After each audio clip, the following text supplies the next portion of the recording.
Right? Yang penting you boleh dapat dia punya content dia tu. Okey, tentang adrenal, kelenjar adrenal ni, dia dekat bawah pinggang. Dia kalau you all boleh nampak ni dekat atas ni. Okey, dekat atas ni, right? Kelenjar adrenal ni.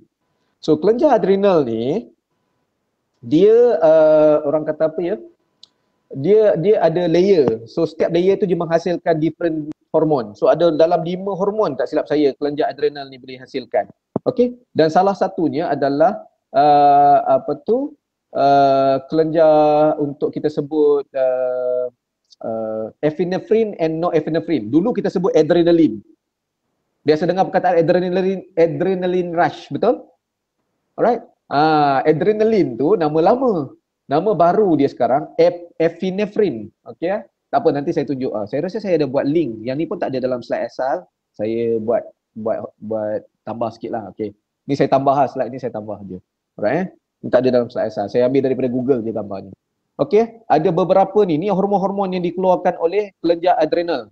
Mineral corticosteroid, glucocorticoids, androgen. Androgen ni dia pecah kepada estrogen dan juga testosteron.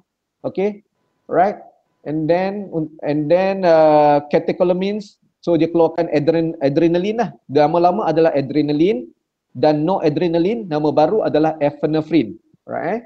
And dia juga menghasilkan somatostatin. Okay. Setiap hormon-hormon ni mempunyai fungsi-fungsi tertentu. Cortisol, for example, cortisol ni dia terlibat dengan sistem tenaga. Contohnya, aldosteron ni dia terlibat juga dengan penyerapan cecair dan juga mineral. Alright? And then estrogen ni dia terlibat dengan kita punya reproductive system, hormon yang terlibat dengan reproductive system. Okay? And then yang ni adrenaline. Ni contohnya, yang ni antara hormon yang selalu orang sebut yang membuatkan jantung kita tiba-tiba berdetak dengan lebih kencang tu. Kan? Selalu kita katakan, sekarang kita duduk dalam keadaan relax, jantung kita beat 70 beat per second, lebih kurang kan, relax. All of a sudden kita nak kena lari, kita jogging. So jantung kita meningkat. So kenapa dia boleh meningkat dengan lebih kencang tu ataupun dengan lebih kuat tu, salah satunya kerana ada stimulasi hormon daripada epinephrine ataupun adrenaline lah nama-lamanya, okey, kepada jantung. Sebab itulah jantung tu boleh pump dengan lebih kerap, lebih cepat. Okey. So far boleh follow? Kan? So saya nak bagi tahulah benda-benda ni yang ada kaitan. Sebenarnya boleh nampak tak? Anatominya adalah kelenjar. Anatominya adalah buah pinggang. Tetapi bagaimana buah pinggang ni boleh mempengaruhi fungsi tubuh kita? Tadi saya baru cerita kesannya fungsi bagaimana jantung kita berfungsi. Jantung adalah anatomi. Tapi fungsi tubuh apabila distimulasi oleh hormon, dia menyebabkan jantung kita berdegup dengan lebih cepat. So maknanya lebih banyak banyak darah dapat dipumpkan. Betul? Itulah fisiologinya. So nak kaitkan anatomi dan juga fisiologi. Okay, let's go back kepada slide tadi Okay, regarding early burnout. Okay, early burnout ni sebenarnya dia ada kaitan dengan orang kata apa recovery. Kita kena faham, kita dekat Malaysia ni suka mengejar pencapaian awal. Okay? Kita ada kecenderungan untuk everything kalau boleh nak sukses. Umur 7 tahun kalau boleh world champion lah. Kalau boleh lah. Kecuali lah dalam sukan gimnastik ke yang sesuai dengan dia lah kan. Tetapi in most sports, kita dah terlalu concern dah. Kalau kata tim bola, kalau ada 10, kalau lawan dengan Ajax Amsterdam boleh beat dia orang, maknanya kita dah sukses. Contoh. But it's just 10 years old kids, 11 years old kids, 12 years old kids. Right? Tumbesaran pun tak berlaku dengan habis lagi. We should allow them to grow. Ambil masa untuk they grow, because of kita kena ingat setiap individu dia akan reach puberty, akal balik pada masa yang tidak sama tetapi pada tempoh yang lebih kurang sama umurnya. Right? Tetapi setiap orang tu pada timing yang berbeza. So the moment dia mencecah akil balik, waktu tu akan banyak perubahan hormon berlaku dan tumbesaran juga banyak juga akan affected, right, pada masa itu. But in our country in general, kita terlalu cepat. Everything nak terlalu cepat. Kita nak result tu instant. Kita tak cukup sabar. That's the problem lah. I'm sorry to say, but this is how we work for many decades. Alright, kita terlalu risau. Under 16 kalau tak champion, seolah-olah kita dah end of the world lah. Under 14 kalau tak champion, end of the world dah. Betul? Perasan tak? And kita put so much pressure kepada kids. We put so much pressure on the kids. Just put ourselves in their shoes. Put ourselves in their shoes. Okay? Let kids be kids. But at the same time, kita nurture dia orang untuk ada certain value dalam diri yang baik, yang mereka boleh progress. So not necessarily terus nak jadi champ tu. Of course being champion seronok. Siapa ibu bapa tak seronok tengok anak mereka jadi champion, betul? Kalau saya pun seronok anak saya jadi champion. But we have to understand that human development untuk setiap individu adalah berbeza. So we need to take care of them carefully. Let them progress dengan proper. So jangan risau tentang tu. Cuma kita punya sistem jadi macam gitu kan. And kita suka short term. Kita suka short term result. So that's why atlet kita after 20s mostly gone. Kalau perasan lah. Okay, sukan tertentu saja masih survive. But ada sukan-sukan lain kadang-kadang kita hasilkan world champion umur 14, 15, 16 world champion, but then gone. Okay, so we have to understand maybe ada something wrong yang kita buat dalam development kita, right? So benda ni besar, so saya tak boleh nak go into detail sebab dia melibatkan banyak faktor, biomekanik, nutrition, psychologist, dari segi training method. So banyak pihak kena duduk sit down balik untuk come up dengan proper development program. Not only bila sebut development program, it's not about talent ID semata-mata. Okay, it's more bigger than that. It's bigger than that. Alright. Okay. So saya skip lagi kepada pancreas. Ini antara kita break sekejap. Kita break pukul berapa sepatutnya? Kalau ikutkan jadual, takut nanti kan terlajak pula nanti. Saya tak tengok jadual lah. Saya tahu pukul 2 je saya masuk. Pukul berapa kita break? 4 ni. So you all boleh follow lagi ke? Ke nak break pukul 4 ikut time? Okay boleh Kalau saya membosankan kacau-kacau saya tau. Alright Okay, manalah tahu kan saya ni membosankan ke kan topik ni kan. Saya buat macam ni tuan-tuan. Kenapa? Sebab saya tahu kalau kita nak cerita sains dia, jenuh nak faham. Tapi saya buat dalam konsep macam ni, you all boleh relate terus. Okay kita buat macam ni, terus boleh relate. Okay, now kita go kepada hormon pancreas. So pancreas ni, dia secara umumnya dia hasilkan dua hormon utama. Dua hormon utama iaitu insulin dan juga glukagon. Okey Insulin dan glukagon. Cik Adam ada nak tanya ke? Rasa macam on mic. Cik Adam ada nak tanya?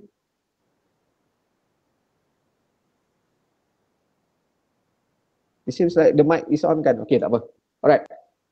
Pancreas hasilkan dua hormon yang utama iaitu insulin dan glukagon. Semua orang biasa dengar insulin tapi jarang dengar glukagon, betul? Glucagon, glukagon. Okay? So insulin, yang ni yang selalu orang manipulate dalam marketing produk dan sebagainya. Okay, now saya nak bagi you knowledge so that you tak senang being manipulated and you lebih faham tentang diri you. Bila kita ambil apa-apa makanan yang mempunyai glukos, okay, yang akan meningkatkan paras glukos, means kita punya bahasa mudah paras gula dalam darah. Okay Bila paras gula dalam darah kita atau glukos dalam darah kita normal adalah 5 milimol per liter. 5.5 ke 5.5 macam itulah range dia. Normal 5.0 hingga 5.5, lebih kurang itu. Apabila kita makan selepas setengah jam, 1 jam, maybe up to 2 hours, paras glukosa kita akan meningkat sehingga boleh jadi 9, 10, 11 bergantung kepada makanan yang kita ambil. Kalaulah kita ambil makanan yang memang tinggi dengan karbohidrat ataupun sugar, alright, so that ada possibility paras glukosa itu akan meningkat dengan jauh pagi-pagi kena mandi? Tinggi. Pagi dah mandi. Tetapi Dah tu kan tidak jangan mandi. risau. Kalaulah insulin kita, hormon yang dikeluarkan oleh pankreas kita tak ada problem, dia akan menghasilkan insulin yang cukup, Kenapa okey, dah kau untuk ni? merendahkan semula paras glukosa tadi. So fungsi insulin adalah untuk mengawal glukosa daripada terus meningkat dan membahayakan tubuh. Boleh faham dekat situ? So dia nak kontrol, nak turunkan balik ke paras normal. Insulin kerja dia nak, kalau ada berlaku naik, dia nak rendahkan balik. So macam mana dia rendahkan? Dia bukan rendahkan terus paras gula tu. Dia ambil, dia simpan dekat mana?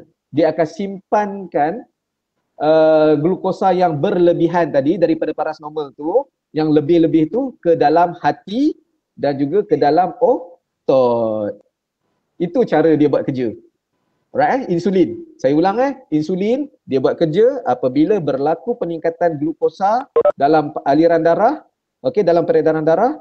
So dia kurangkan dan mengembalikan ke paras normal dengan mengambil lebihan glukosa untuk disimpan di otot dan juga di hati.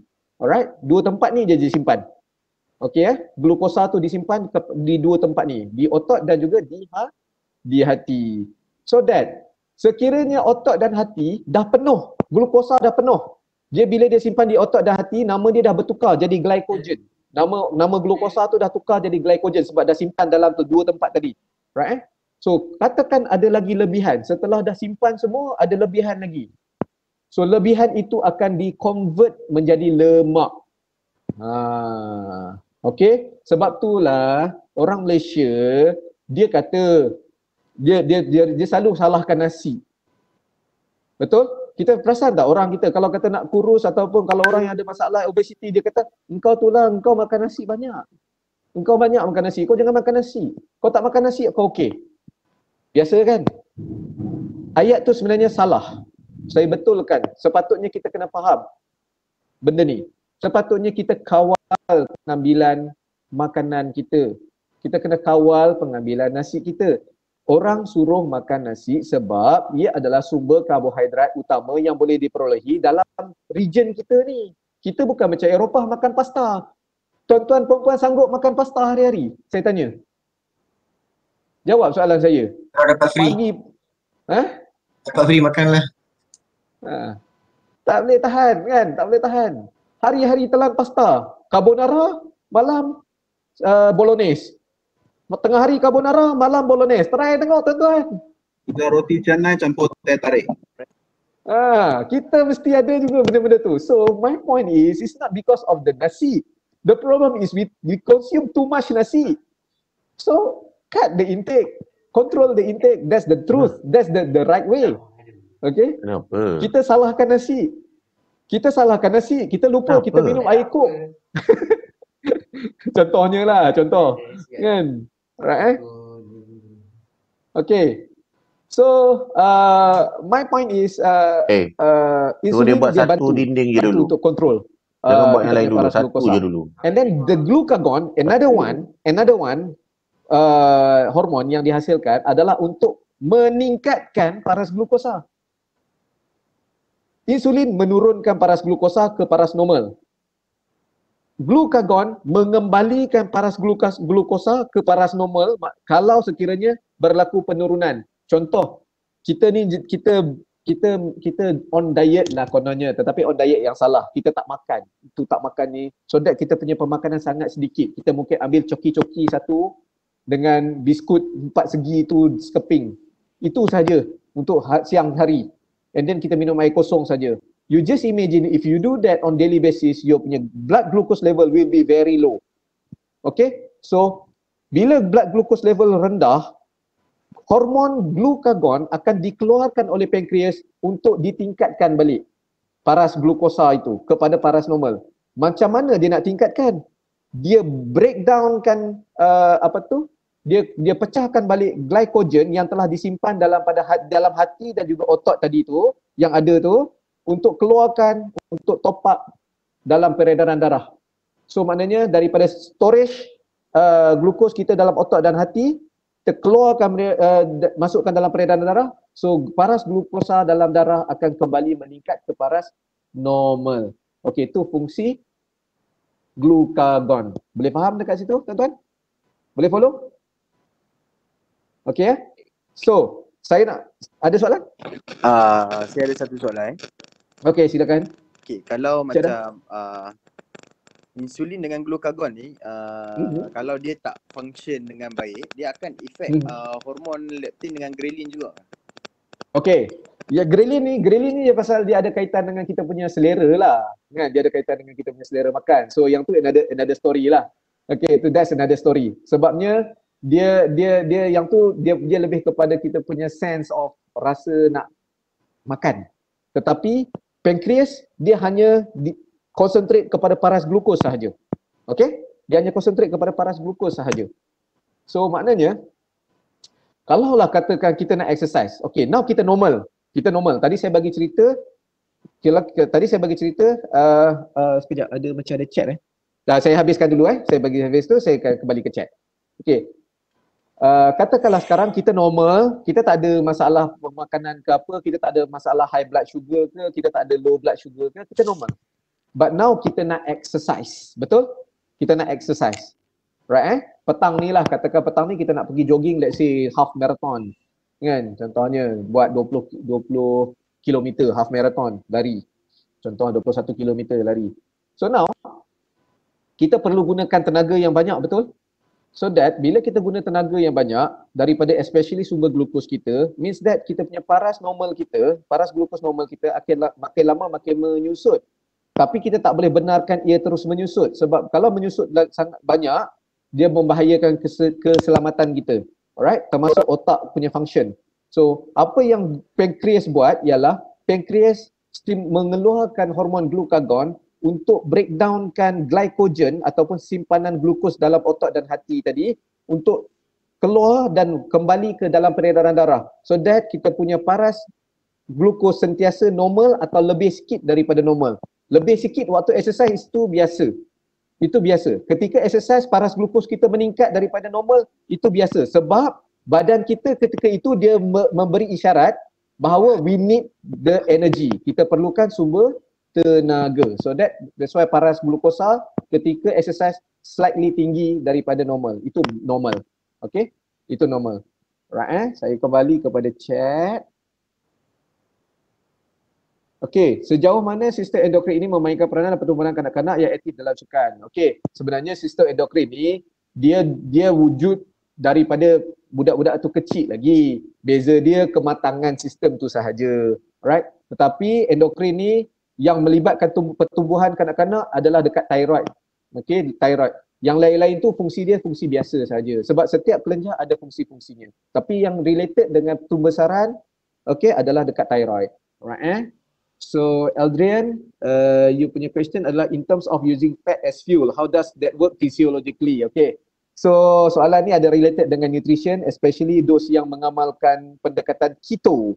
Okay, keto, keto dietary intake. Okay So lemak ni sebenarnya kena faham macam ni. Tenaga kita akan guna tenaga kita tu dengan lemak tu apabila sumber karbohidrat ataupun glukos kita dah mula menyusut. Kena faham Bila sumber karbohidrat ataupun glukos kita, sumber glukos kita dah mula nak habis, dia tak akan habis. Glukos takkan habis dalam tubuh. Glukos habis, kita akan habis. Sebab otak kita, kefungsian otak hanya fungsi dengan glukos. Dia tak fungsi dengan fat, dia tak fungsi dengan protein. Right? Dia fungsi, sumber tenaga dia adalah glukos. So that's why sumber glukos kita tak akan habis. Dia akan menyusut.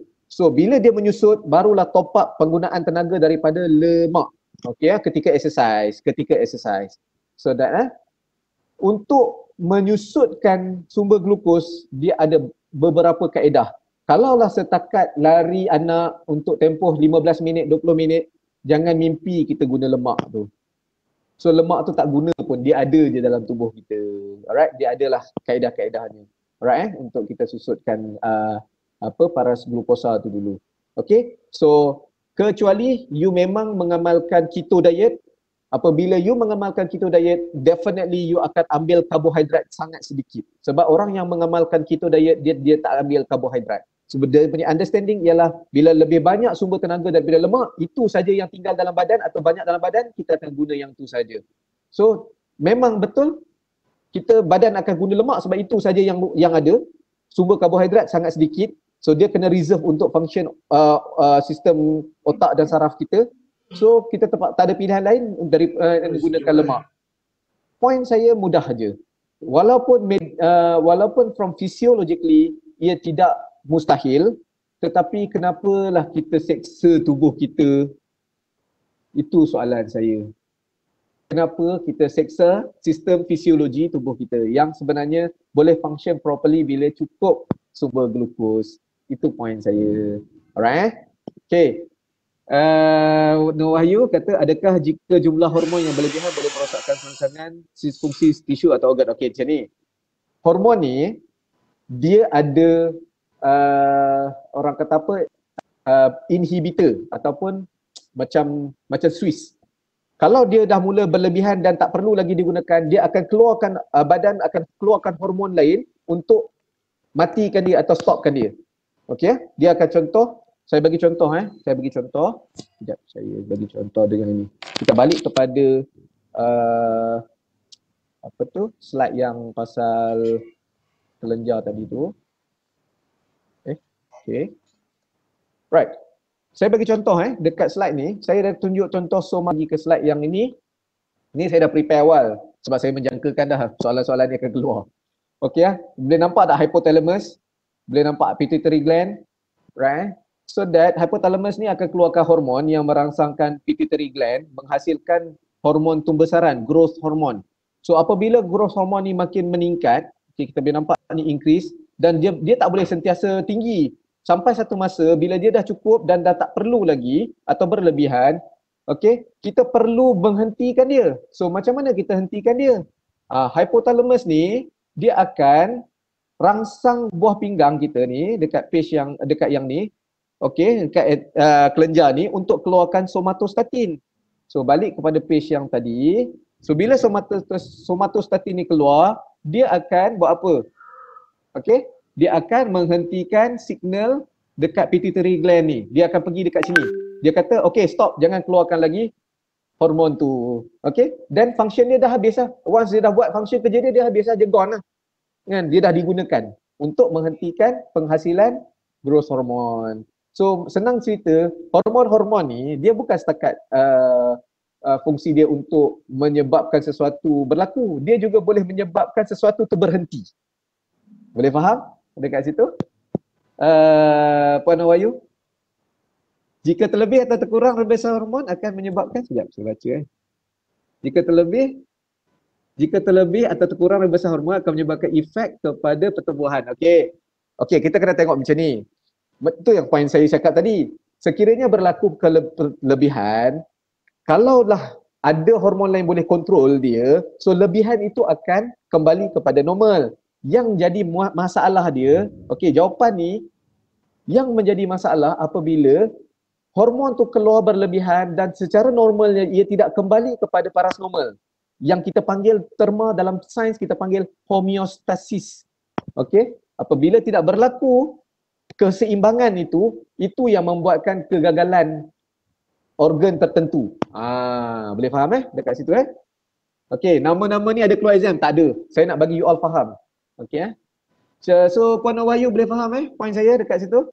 So kalaulah berlaku kelebihan atau kekurangan akibat tidak normal, ada penyakit, ada kegagalan pada organ, then ia mungkin ada kesan kepada organ-organ yang lain atau fisiologi yang lain. Right, sebab dia saling berkait. Tapi selagi kalau kata sama-sama hormon dia boleh saling counter, then shouldn't be a problem. Okay Okay, clear? Nampak macam simple. Okay, right. Saya sambung sikit lagi tentang reproduktif punya hormon. Ada ovari dan juga testis. So ovari akan hasilkan estrogen dan progesteron. Lelaki akan hasilkan testosteron. Right, ini adalah untuk reproduktif kita lah. And in fact testosteron juga digunakan untuk development of muscles. Okay, untuk penghasilan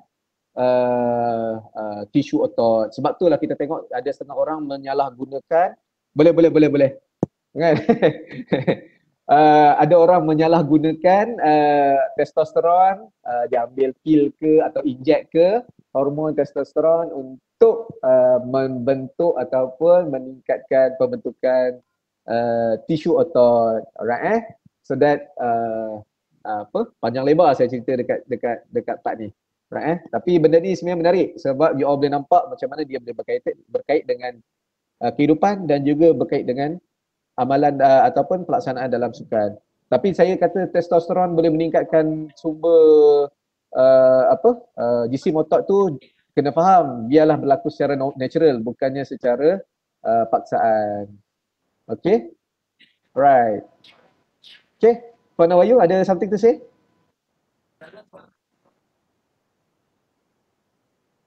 Okay, faham. Clear. Okay, alright. Clear kan? Right